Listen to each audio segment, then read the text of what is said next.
Bonjour et bienvenue à notre méditation. Aujourd'hui, c'est le 10 juin. Je continue de méditer dans Apocalypse chapitre 7, versets 16 et 17.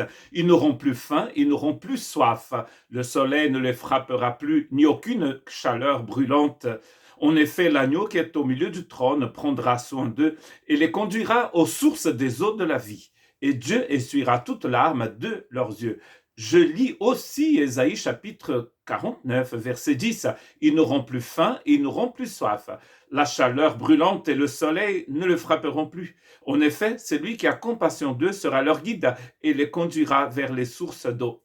Voici deux textes identiques, un dans l'Ancien Testament et l'autre dans le Nouveau. Celui d'Apocalypse, donc, il parle de l'agneau. C'est l'agneau qui conduit, c'est l'agneau qui, en fait, qui aura compassion, et c'est l'agneau aussi qui va les conduire vers les sources d'eau.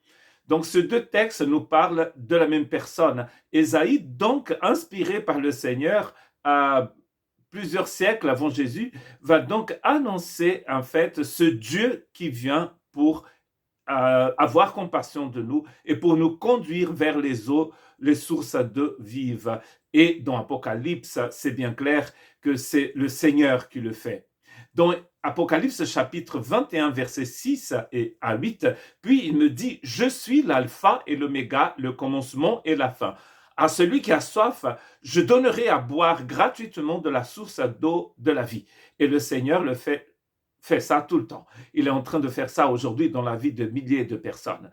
Tous les jours, il y a des gens qui viennent boire de cette eau. Et ceux qui boivent une fois vont continuer à boire pour les siècles des siècles. L'eau qu'il nous donne, bien sûr, c'est sa vie.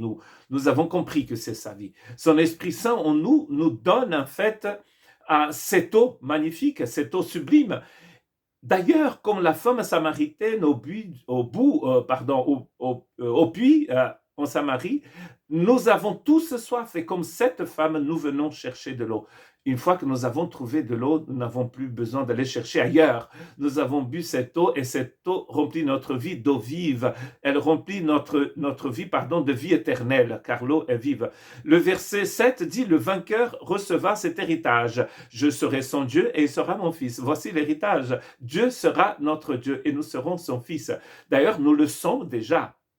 Et d'ailleurs, ce texte n'est pas en train de dire que à la fin de toutes choses, nous serons des enfants du Seigneur. Le Seigneur nous a promis, dans Jean chapitre 14, il a promis à ses disciples qu'il viendrait vers eux et qu'il ne le serait pas orphelin.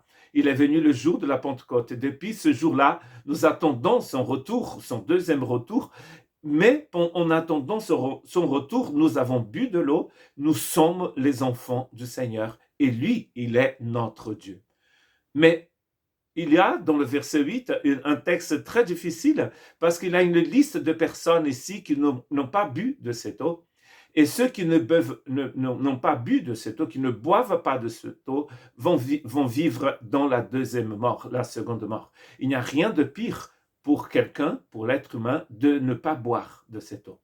Car quand on ne boit pas de cette eau, nous buvons de l'eau de la deuxième mort. Et il n'y a pas le moyen de sortir de cette mort une fois que nous ne sommes plus ici sur cette planète. Il est très important de boire de l'eau aujourd'hui, de boire de la vie éternelle, de recevoir le Christ dans notre cœur. Si vous avez le Christ dans votre cœur, vous avez bu cette eau. Et votre vie maintenant, votre vie désormais appartient au Seigneur et vous êtes à lui. Vous avez reçu l'héritage, vous l'appartenez. Que Dieu vous bénisse.